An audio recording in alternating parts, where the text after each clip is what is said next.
Hello, today we're going to be reading Romeo and Juliet, Act 1, Scene 4. This is going to be a guided reading of that particular scene. In this scene, we start out with Romeo, Mercutio, Benvolio, and some other friends. They're headed to a Capulet party, and as you know, Romeo is a Montague, and therefore is likely uninvited and unwelcomed. With that said, they must wear masks to hide their identity. Fortunately, this is a masquerade party, so it's appropriate. Let's begin. Enter Romeo, Mercutio, Benvolio, with 5 or 6 maskers, torch-bearers, and others. What, shall this speech be spoke for our excuse? Or shall we on without apology? The date is out of some proximity. We'll have no Cupid hoodwinked with a scarf, bearing a Tartar's painted bow of lath, scaring the ladies like a crow keeper, nor no without book prologue faintly spoke, after the prompter for our entrance, but let them measure us by what they will. We'll measure them a measure and be gone. Give me a torch. I'm not for this ambling. Being but heavy, I will bear the light. Nay, gentle Romeo, we must have you dance. Not I, believe me. You have dancing shoes with nimble soles. I have a soul of lead, so stakes me to the ground I cannot move. Ooh, we have something kind of fun that already happened. If you recall, we talked about puns in the previous videos, and just as a refresher, a pun is a play on words. And Romeo did just that here. He says, you have nimble shoes, or you have dancing shoes with nimble soles. I have a soul of lead. Did you catch the word that sounded the same but has different meanings?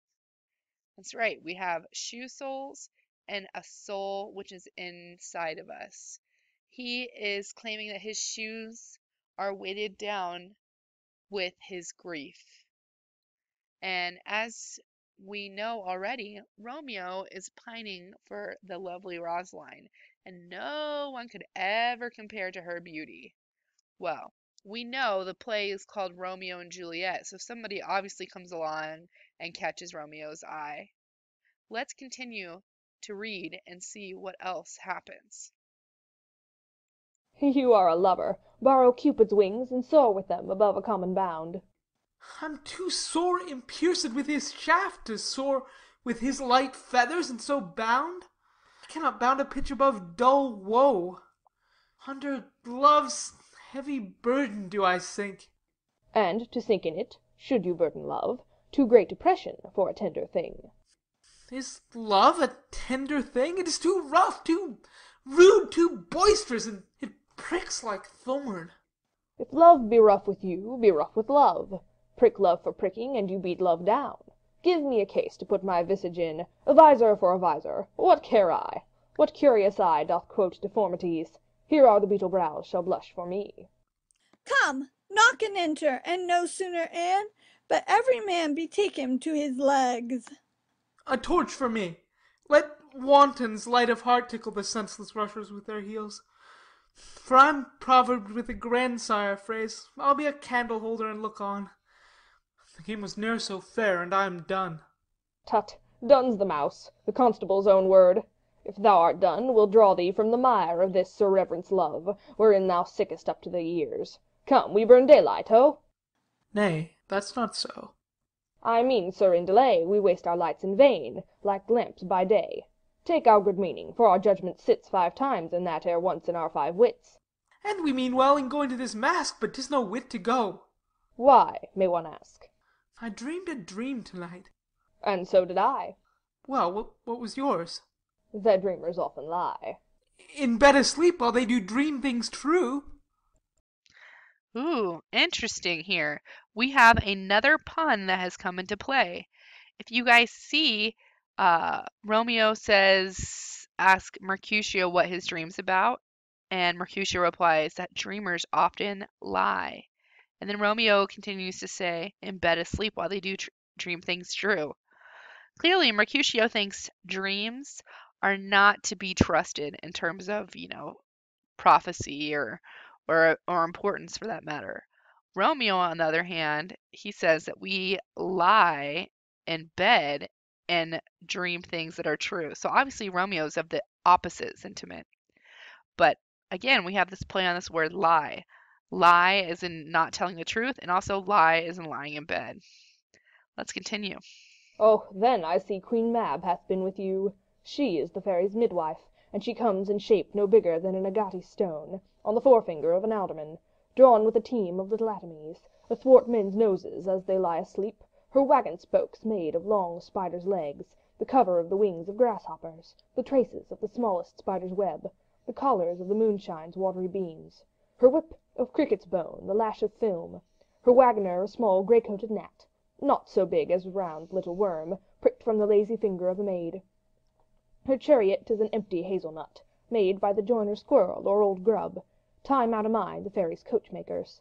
And in this state she gallops, night by night, through lovers' brains, and then they dream of love, or courtiers' knees, that dream on courtesies straight, or lawyers' fingers, who straight dream on fees, or ladies' lips, who straight on kisses dream, which oft the angry Mab with blisters plagues, because their breath with sweetmeats tainted are. Sometimes she gallops o'er a courtier's nose, and then dreams he of smelling out a suit, and sometimes comes she with a tithe-pig's tail, tickling a parson's nose, as all lies asleep. Then dreams he of another benefice.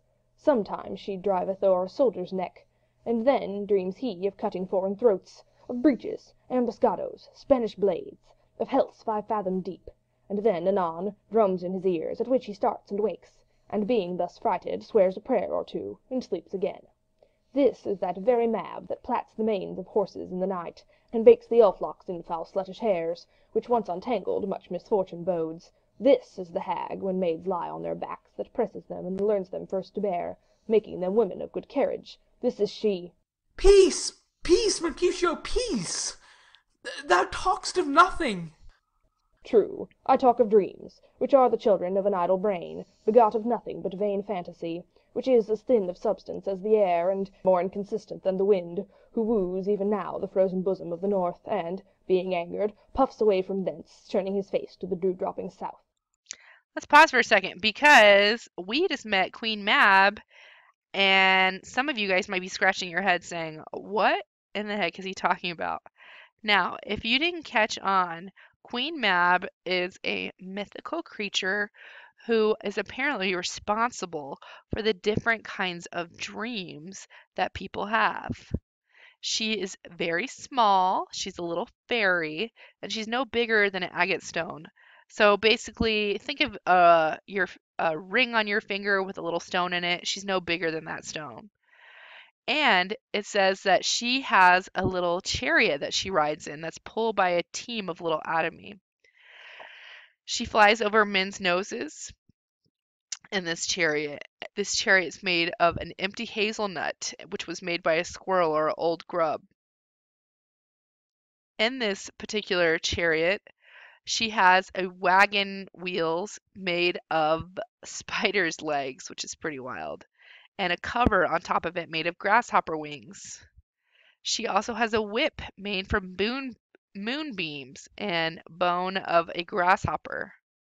She uses this whip to lash at the little creatures pulling her wagon. On top of that, she has a little gray-coated gnat that is her wagoner. So the guy who drives her little wagon is a little gnat. Okay. Uh, I like this description that he's not so half so big as a little round worm pricked from the lazy finger of a maid. Clearly, there was some kind of warning for young girls that were lazy that if they sat around and didn't do things, that worms would spout from their fingers, which that probably would be a good inspiration to get some work done. In this state, she gallops by night through lovers' brains, and they dream of love. So when she flies over lovers, they dream of love. That's nice. Or what about when she flies over courtiers' knees, people of the court? They dream of curtsies, which would be appropriate. What about lawyers? When she flies over lawyers' fingers, they dream of fees, which I think is kind of interesting because what is the stereotype of lawyers today? It's the stereotype that all they want is money and how can they make the most out of you and take advantage of you. Now, I personally don't think this is true of lawyers, but it is a stereotype that exists of lawyers. And gosh, look at this stereotype is as old as Romeo and Juliet because here the lawyers are dreaming about their fees as well. It says, "O'er ladies' lips who straight on kisses dream." So she flies over the lady's lips and they dream of kisses, which sounds nice, but it makes Queen Mab angry. So she blisters their lips because they smell like candies. She also, I love this description of tickling the parson's nose with a tithe pigtail. Now, if you're unfamiliar with tithe or tithing, this is the act of giving money or gifts to the church. And with the tithe, the church would make its money to sustain itself. So, a parson, which would be like a priest or a holy person, they would get excited by a big offering of a pig. And so tickling the church member's nose while he's sleeping makes him think of these big tithes or offerings or donations to the church, which I guess they're kind of poking fun at the church here too. Shakespeare is that, oh, the church is excited by money as well, which I'd argue that some people still kind of poke fun at the church about that today. Interestingly enough, she also flies over soldiers' necks, and they dream of battle, of cutting foreign throats, of Spanish blades, and they actually wake up scared with drums in their ears, and they have, they start to sweat and they just feel anxious, and they say a prayer and go back to bed. When I read this, I think of PTSD. I kind of relate it to the present day of, do soldiers wake up in a frenzy from night terrors of war that they've experienced? Most definitely. Was maybe the Shakespearean explanation for PTSD that Queen Mab has visited them? Probably. We know today that those experiences are a result of, excessive battle exposure. Basically, Queen Mab is responsible for a lot of mischievous things happening in dreams. And so, can we really put stock into these dreams? It's questionable. By the end of this particular monologue, which, if you recall, a monologue is a long speech given by one character, in this case, Mercutio, and it's delivered in front of other characters on the stage. By the end, Mercutio's so worked up that Romeo says, "Peace, peace, Mercutio, chill out. It's okay. Like, don't get so worked up." Because Mercutio really runs with this concept. Now, if you haven't seen Baz Luhrmann's Mercutio deliver this particular monologue, you haven't seen the monologue because I think he does such an excellent job. It's probably one of my favorite parts of the whole play. But he delivers such meaning to each part and takes us on this voyage of the highs and lows that you would experience in this monologue, because it's not just read straightforward like that. He has different emotions that he expresses throughout the whole monologue that keeps it exciting for the audience. By the end, Mercutio, like I said, is really upset, and so he agrees. Yes, you're right, Romeo. This is just dreams are just from an idle fantasy. They are sin is a substance of air. They're more inconstant than the wind. So really, he does not put stock into the dreams. Let's hear what Benvolio has to say. The wind you talk of blows us from ourselves. Supper is done, and we shall come too late. I fear too early, for my mind misgives some consequence yet hanging in the stars shall bitterly begin his fearful date with this night's revels, and expire the term of a despised life closed in my breast by some vile forfeit of untimely death. But he that hath the steerage of my course direct my sail. On, lusty gentlemen. Strike drum. Exeunt. Scene 5. Okay, let's pause there. One last really important thing to note is that Romeo is still apprehensive about going to the party. He fears and feels that something bad is going to happen. Now, is it appropriate that Romeo feels this way? Yes. If you've read even 2 minutes of the play, you know immediately that Romeo dies. It's said in the very first few lines of the prologue. And yet, Romeo is still convinced to go. He does, however, express again here his fear of his fate. If you see, he says, I fear too early, for my mind misgives some consequence yet hanging in the stars.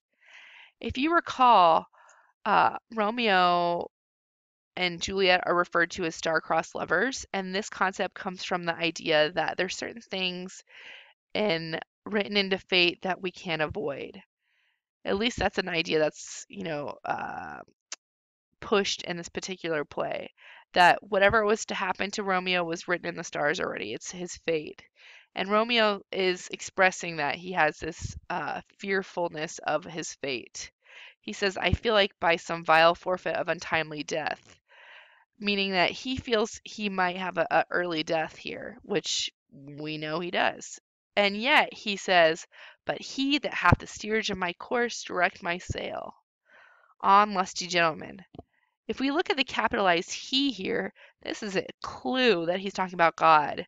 So he says eventually, yes, some bad things can happen. I feel like a bad thing's going to happen, but if it be God's will, then let's just let it happen. And so he still continues to the party. Arguably, if he hadn't have gone to the party, he'd still be alive today. And so would Juliet, for that matter. They head to the party, and we're going to see what kind of mess they get into next. Before we do that, however, let's take a look at our review slides just to recap what we just read. So, if we look at, just to recap, it says Romeo, Benvolio, Mercutio, and friends are on their way to crash the party. Romeo doesn't want to go as he's still depressed, and if you recall, he's depressed about Rosaline, the most beautiful woman to ever walk the whole earth. He says he won't dance because he has a soul of lead, and the guys are wearing masks at the party to hide their identities, which is quite convenient. Mercutio tries to cheer Romeo up by talking about his dream.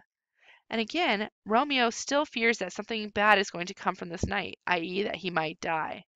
And if you recall the quote we just explained, it's restated here. This is an example of foreshadowing.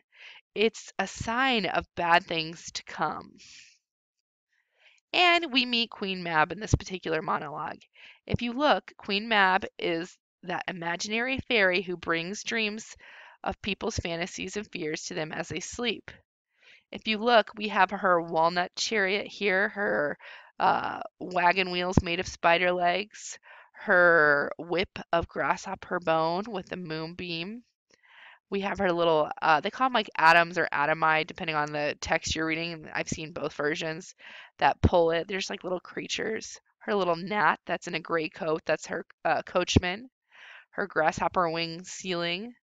She is, like I said, kind of this character that exhibits both good and bad, which you see if you read enough of Shakespeare's writing, that he often kind of has characters that have both that duality of good and bad, because really, who is 100% good and who is 100% bad?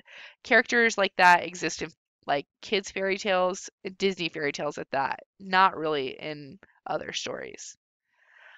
Romeo, again, he says he listens to dreams, while Mercutio uses Queen Mab's speech to tell Romeo to ignore his dreams, that dreams are nonsense, and he gives all these examples that you see in his famous monologue. Again, if you have not seen it performed, you got to see that monologue because it's delivered so well in Baz Luhrmann's version. I will try to link that in the description below. With that said, thanks so much for watching. I hope this was helpful in you understanding Act 1, Scene 4 of Romeo and Juliet. Stay tuned for Act 1, Scene 5. Thanks.